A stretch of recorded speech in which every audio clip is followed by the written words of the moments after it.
Olá, estamos aqui na leitura e estudo da obra de André Luiz, quase todas psicografadas exclusivamente por Chico Xavier.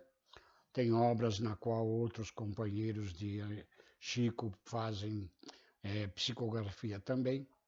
Mas agora nós estamos na obra Obreiros da Vida Eterna, aqui onde André Luiz, em companhia de outras pessoas lá no plano espiritual de nosso lar, vão fazer parte de um grupo socorrista aqui na esfera da crosta terrestre, ok?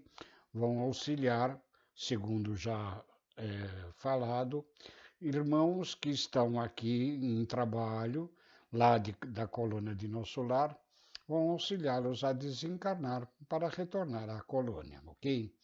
E antes de partirem para estas tarefas, o coordenador do grupo de André fala de ir no Santuário da Bênção, onde ele pretende fazer as suas orações e pedir amparo dos espíritos superiores à missão.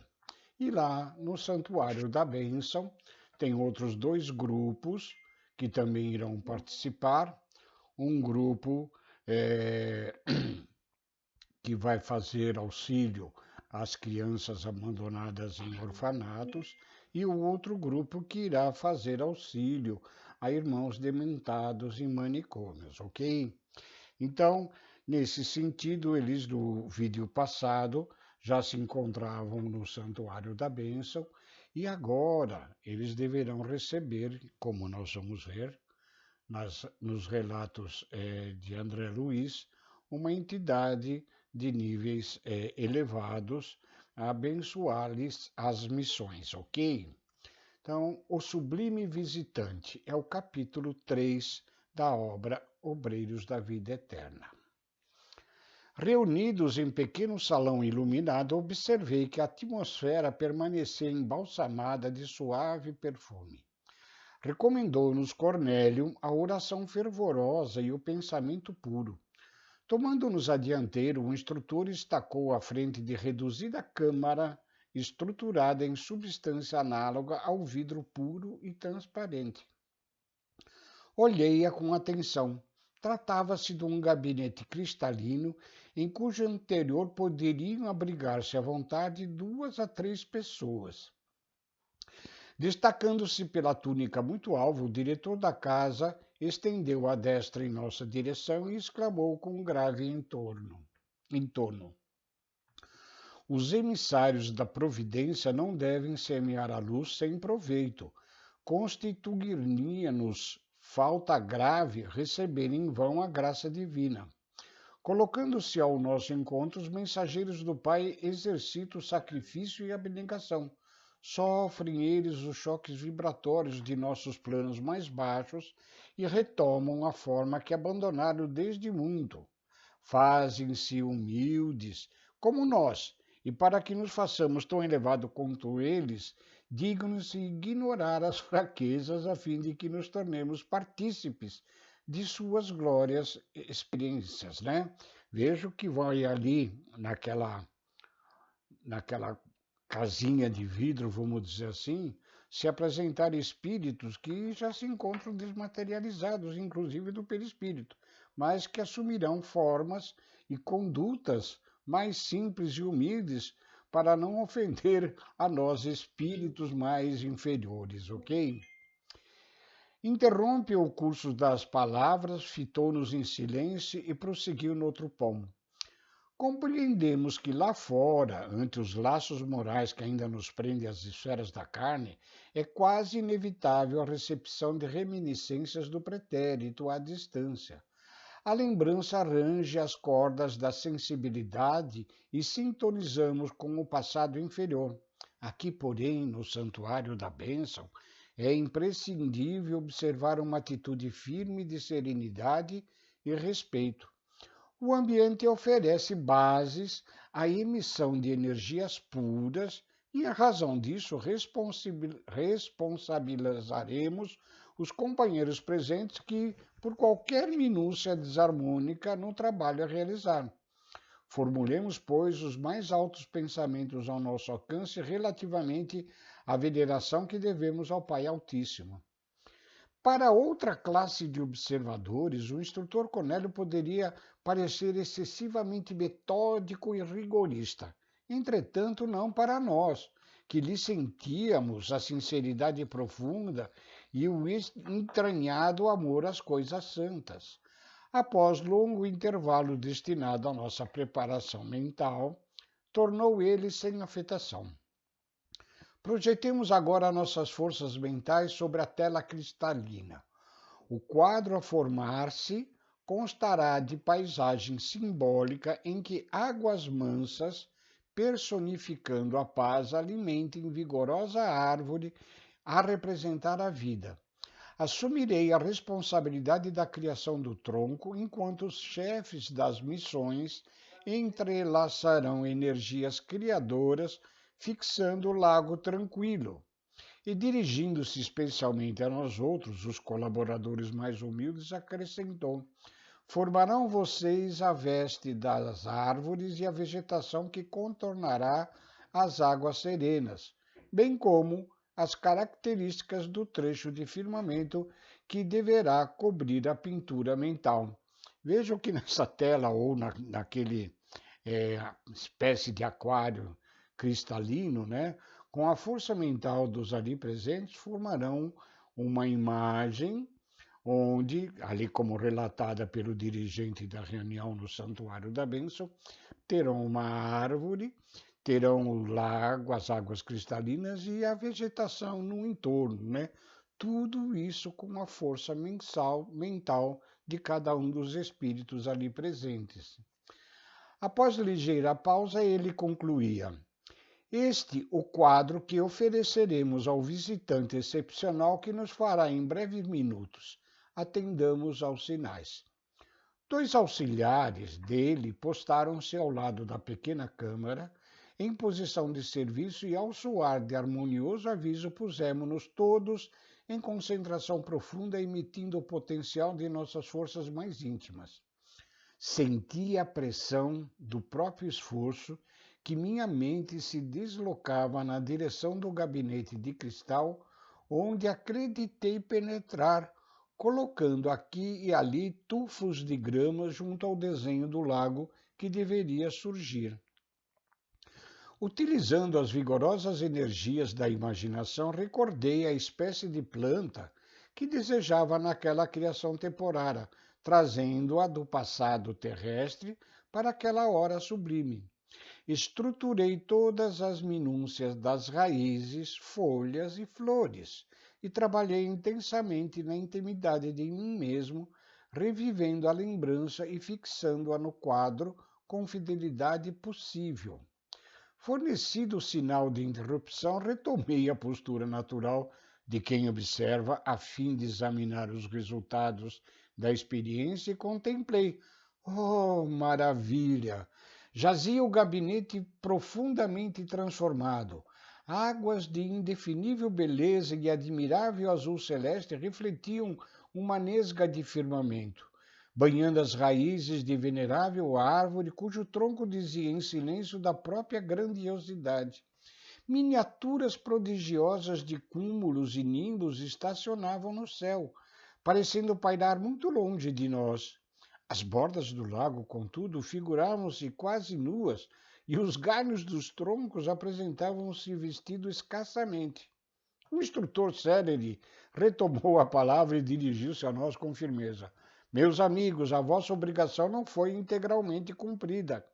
Atentai para os detalhes incompletos e exteriorizai vosso poder dentro da eficiência necessária.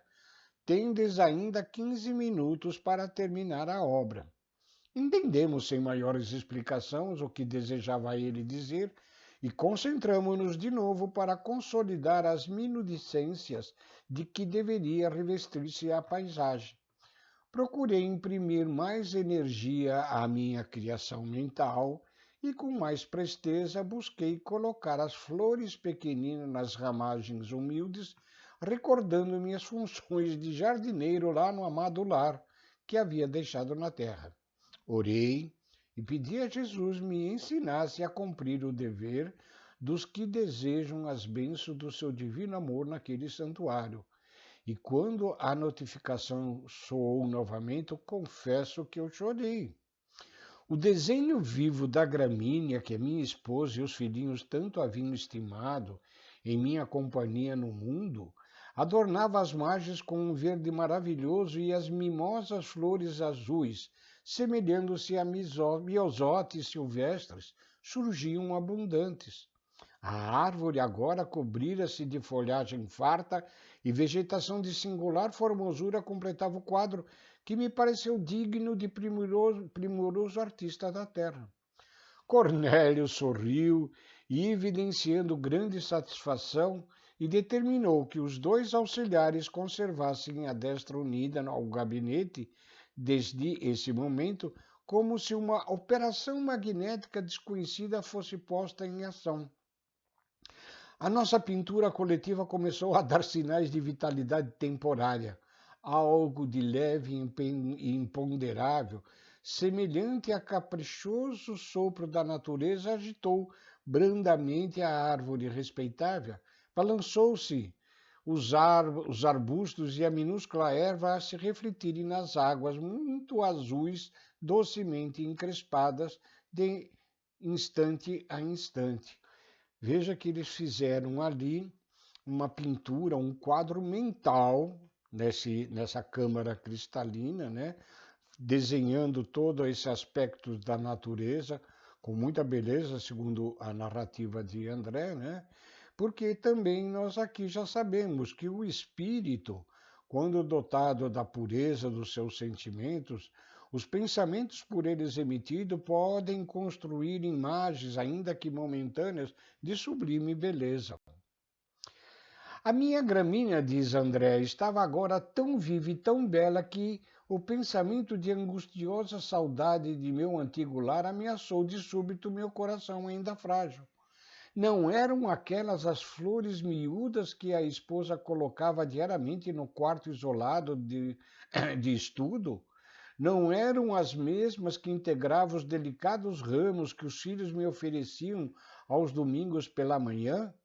Vigorosas reminiscências absorveram-me o seio, oprimindo-me inesperadamente a alma, e eu perguntava a mim mesmo por que mistério o espírito enriquecido de observações e valores novos, respirando em campos mais altos da inteligência, tem necessidade de voltar ao pequenino círculo do coração, como a floresta luxuriante e imponente que não prescinde da singela e reduzida gota d'água para descendentar-lhe as raízes. Senti o anseio mal disfarçado de arrebatá-los compulsoriamente da crosta, transportando-os para junto de mim, desejoso de reuni-los ao meu lado em novo ninho, sem separação e sem morte, a fazer-lhes experimentar os júbilos da vida eterna. Minhas lágrimas estavam prestes a cair. Bastou, no entanto, um olhar de Jerônimo, que era o nosso instrutor, para que eu me reajustasse. Arremessei para muito longe de mim toda a ideia angustiosa e consegui reaver a posição de cooperador decidido naquelas edificações do momento. Cornélio, de pé ante a paisagem viva, enquanto nos mantínhamos sentados, estendeu os braços na direção do alto e suplicou: Pai da criação infinita, permita ainda uma vez por misericórdia que os teus mensageiros excelsos sejam portadores de tua inspiração celeste para esta casa, consagrada aos júbilos da tua bênção. Senhor, fonte de toda sabedoria, dissipa as sombras que ainda persistem em nossos corações, impedindo-nos a gloriosa visão do porvir que nos reservaste. Faze vibrar entre nós o pensamento augusto e soberano da confiança sem mescla e deixa-nos perceber a corrente benéfica da tua bondade infinita que nos lava a mente mal desperta e ainda eivada de escuras recordações do mundo carnal. Auxilia-nos a receber dignamente teus devotados emissários. Focalizando então a mente em nossos trabalhos, o instrutor prosseguiu em outra inflexão de voz. Sobretudo, ó Pai, abençoa os teus filhos que partem a caminho dos círculos inferiores semeando o bem. Reparte com eles, humildes representantes de tua grandeza, os teus dons de infinito amor e de inesgotável sabedoria, a fim de que cumpram teus sagrados desígnios. Acima, porém, de todas as concessões, proporciona-lhes algo da tua divina tolerância, de tua complacência sublime, de tua ilimitada compreensão, para que satisfaçam sem desesperação e sem desânimo os deveres fraternais que lhes cabem ante os que ignoram ainda as tuas leis e sofrem as consequências dos desvios cruéis. Olha aqui nessa rogativa de Cornélio, né? Além de todo o amparo concedido por Deus a todos nós, ele pede principalmente paciência, compreensão, entendimento. Porque não basta a gente amar, mas é necessário a gente amar com o entendimento das condições dos nossos semelhantes, principalmente daqueles que ainda se encontram em situações de bastante dificuldade no processo evolutivo de cada um.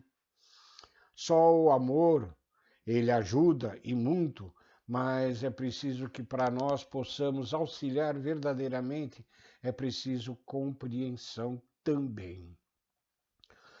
Calou-se o orientador do santuário e, dentro da imponente quietude da câmara, vimos a paisagem formada de substância mental começou a iluminar-se inexplicavelmente em seus mínimos contornos. Guardava a ideia de que reduzido sol surgiria à nossa vista sob a nesga do céu no quadro singular. Raios fulgurantes penetravam o fundo esmeraldino e viam-se refletir-se nas águas. Cornélio, de mãos erguidas para o alto, mas sem qualquer expressão ritualista, em virtude da simplicidade espontânea de seus gestos, exclamou: Bem-vindo seja o portador de nosso Pai amantíssimo. Neste instante, sob meus olhos atônitos, alguém apareceu no gabinete cristalino entre a vegetação e o céu. Semelhava-se a um sacerdote de culto desconhecido, trajando túnica lirial, fisionomia simpática de ancião. Apresentava-se nimbado de luz indescritível e o seu olhar nos mantinha extasiados e presos num misto de veneração e encantamento, sem que nos fosse possível qualquer fuga mental de sua presença sublime. Via-se apenas o busto cheio, parecendo-me que os teus membros inferiores se ocultavam naturalmente na folhagem abundante. Seus braços e mãos, todavia, revelavam-se com todas as minudescências anatômicas, porque com a destra nos abençoava num gesto amplo, mantendo a outra mão pequeno rolo de pergaminhos brilhantes, deixando-nos perceber dourado cordão atado à cinta. Visivelmente sensibilizado, o diretor da casa saudou nominalmente: Venerável Asclépios, sê conosco. O emissário, em voz clara e sedutora, desejou-nos a paz do Cristo e, em seguida, dirigiu-nos a palavra em tom inexprimível na linguagem humana. Abstenho-me aqui de qualquer tradução incompleta e imperfeita, atendendo aos imperativos de consciência. Esta é uma observação de André Luiz, diante da fala, talvez, celestial do próprio